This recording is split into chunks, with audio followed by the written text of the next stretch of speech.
আজকে আমরা অষ্টম শ্রেণীর বাংলা বিষয়ের গড়াই নদীর তীরে এই যে কবিতাটি রয়েছে, এই কবিতার সম্পূর্ণ উত্তর সহ সাজেশন বা গুরুত্বপূর্ণ প্রশ্নোত্তর নিয়ে আলোচনা করব। প্রশ্নোত্তরগুলো অবশ্যই তোমরা ভালোভাবে মুখস্থ করবে এবং প্র্যাকটিস করবে। তার আগে তোমরা সম্পূর্ণ কবিতাটি কয়েকবার রিডিং করে নেবে, তারপর প্রশ্ন এবং উত্তরগুলোকে মুখস্থ করবে। তাহলে এই কবিতা থেকে তোমাদের যেরকম প্রশ্নের পরীক্ষা দেওয়া হোক না কেন, প্রশ্নের উত্তর কিন্তু তোমরা লিখতে পারবে। তো চলো আজকে আমরা ক্লাস 8-এর বাংলা বিষয়ের গড়াই নদীর তীরে এই যে কবিতাটি রয়েছে, ওকে, জসীমউদ্দিনের লেখা, এই কবিতাটি থেকে আমরা গুরুত্বপূর্ণ প্রশ্নোত্তর বা সম্পূর্ণ উত্তর সহ সাজেশন আমরা দেখে নিই। এখানে আমরা এমসিকিউ, এসিকিউ 2 নম্বর, 3 নম্বর ও 5 নম্বর মানের সব রকমের গুরুত্বপূর্ণ প্রশ্ন উত্তর সম্পর্কে কিন্তু আলোচনা করব। এই প্রশ্নোত্তরের পিডিএফ ফাইল আমাদের সহজ লেসন অ্যাপের মধ্যে দেওয়া থাকবে। অ্যাপের লিঙ্ক ডেসক্রিপশন বক্সে রয়েছে। অ্যাপের মধ্যে পেড কোর্সের মধ্যে কিন্তু এই সমস্ত ভিডিও আর পিডিএফগুলো তোমরা কিন্তু সেখানে পাবে।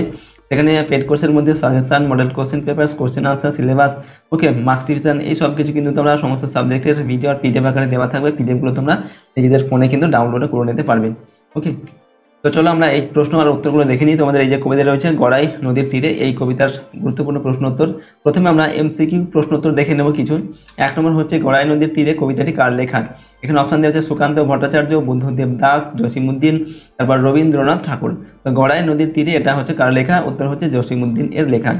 নেক্সট হচ্ছে গড়াই নদীর তীরে কবিতাটি জসীমউদ্দিনের যে কাব্যগ্রন্থ থেকে নেওয়া হয়েছে সেটা হচ্ছে নকশিকাঁথার মাঠ, ধানক্ষেত, সজন বাদিরার ঘাট, এরপর যে বালুচর। তো সঠিক উত্তর কী হবে? গড়াই নদীর তীরে কবিতাটি জসীমউদ্দিনের যে কাব্যগ্রন্থ থেকে নেওয়া হয়েছে সেটা হচ্ছে সজন বাদিরার ঘাট। ঠিক আছে, সজন বাদিয়ার ঘাট।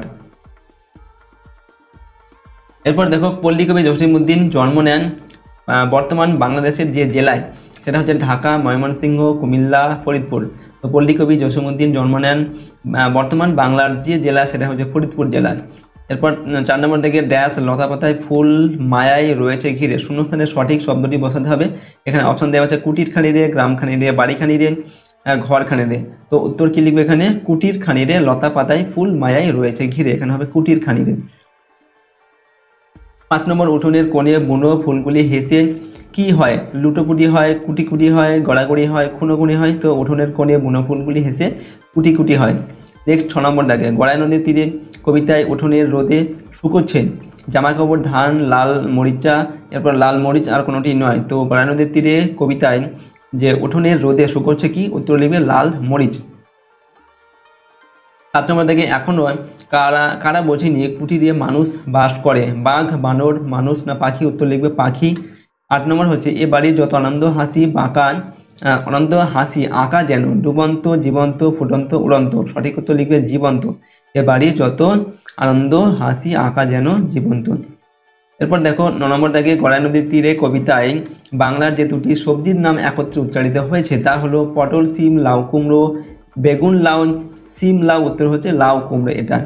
এরপর দেখো 10 নম্বর থেকে লাল শাড়ি খানি রোদে দিয়ে গেছে এ বাড়ির কোনো বধূ, ও বাড়ির কাকিমা, এ বাড়ির কাজের লোক, ও বাড়ির ছোট্ট মেয়েটি। উত্তর লিখবে এখানে ও এ বাড়ির কোনো বধূ। ঠিক আছে, অপশন কয়েকটা।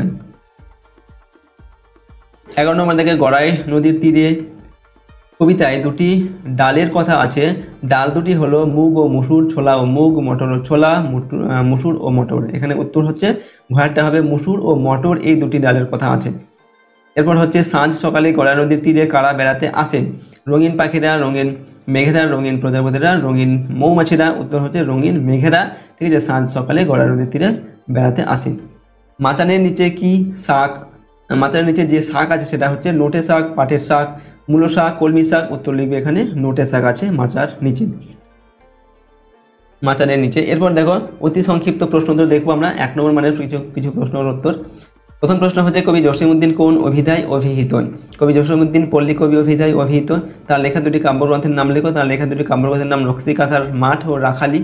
এরপর কবিতায় বর্ণিত নদীটির নাম কি? কবিতায় বর্ণিত নদীটি হচ্ছে গড়াই নদী। নেক্সট হচ্ছে মাচানের পরে কি আছে? তো মাচানের পরে সিমলতা এবং লাউ কুমড়োর ঝাড় আছে।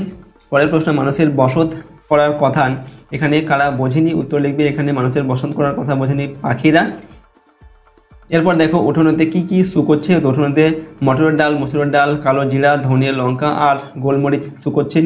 বাড়িটিতে ভালোবেসে কারা বেড়াতে এলে কিছুক্ষণ থেমে রয়? এখানে উত্তর লিখবে বাড়িটিতে ভালোবেসে সন্ধ্যা সকালে রঙিন মেঘেরা বেড়াতে এলে কিছুক্ষণ থেমে রয়। 8 নম্বর থেকে যেন একখানি সুখের কাহিনী নানান আখরে ভরি। এখানে আখর শব্দের অর্থ কি? আখর শব্দের অর্থ হলো অক্ষর বা বর্ণ। এরপর আমরা সংক্ষিপ্ত কিছু প্রশ্নোত্তর দেখবো। 2 নম্বর, 3 নম্বর বা 5 নম্বর মানের যে সমস্ত প্রশ্ন তোমাদের পরীক্ষায় দেওয়া হয় সেই ধরনের কিছু গুরুত্বপূর্ণ প্রশ্নের উত্তর দেখে নেব। প্রথম প্রশ্ন, কুটির খানিরে লতাপাতা ফুল মায়াই রয়েছে ঘিরে। এখানে কুটিরটিকে লতাপাতা ফুলের মায়া দিয়ে ঘিরে রাখা বলতে কবি কি বুঝিয়েছেন? গড়াই নদীর তীরে ছোট্ট একটি কুটির যাকে নানা রকমের লতা জাতীয় গাছ এবং নানা রকমের ফুল গাছ পরস্পর মায়া মমতায় ঘিরে রেখেছে। ফুল গাছগুলির মৃদু বাতাসের তালে তাল রেখে হেলে দুলে এবং আলোতে খেলা করে সন্ধ্যা ও সকালে প্রস্ফুটিত হয়। এছাড়া মাচার উপর থাকা সিমলতা ও লাউ কুমড়ো গাছগুলিও আড়াআড়িভাবে শরীর দলাতে থাকে। মাচার তলায় গজিয়ে ওঠা লাল রঙের নোটে শাকগুলো তাদের রঙের ঢেউ মেলে দিয়েছে। এদের সবার সঙ্গে গৃহটির যেন এক হার্দিক সম্পর্ক, এত মায়া মমতা দিয়ে কুটিরটিকে বেষ্টন করে আছে। ওকে, এরা মায়া মমতা দিয়ে কুটিরটিকে বেষ্টন করে আছে।